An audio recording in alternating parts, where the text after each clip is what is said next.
أعلن نادي الاتحاد السعودي اليوم إقامة حفل تقديم النجم الفرنسي كريم بنزيما غدا الخميس في ملعب مدينة الملك عبدالله الرياضية بجدة.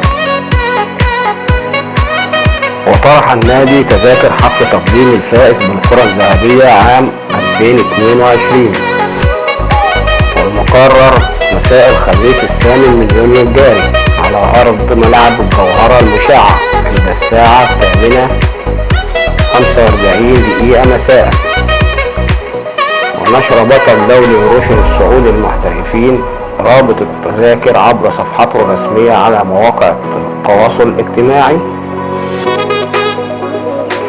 وفور طرح التذاكر بيعت قرابة 6000 تذكرة حتى ساعة إعداد هذا الخبر.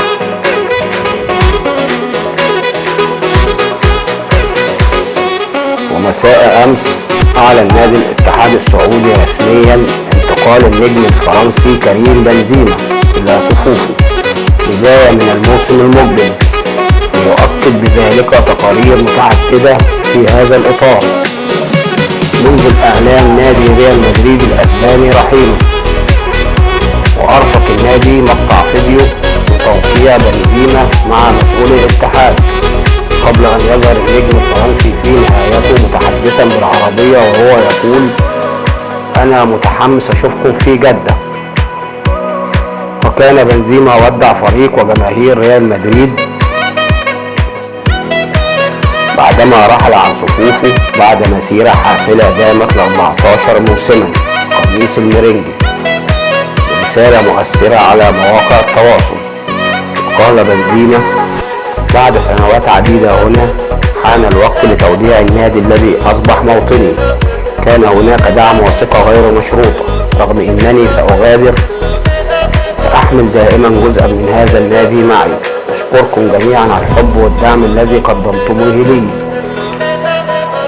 وأضاف: لقد تشرفت بارتداء هذا القميص الأسطوري وتمثيل هذا النادي الرمزي. وبشكر جدا رئيسي وزملائي والمدربين والشخصيات وجميع الذين شاركوا مسيرتي والذين كانوا ضروريين لتطويري كلاعب وكرجل. وختم في قلبي: سيظل ريال مدريد دائما جزء لا يتجزأ من حياتي، وسأستمر في متابعة نجاحات هذا الفريق الاستثنائي طوال هذه السنوات. أقول وداعا بشعور عميق بالامتنان وداعا عاطفي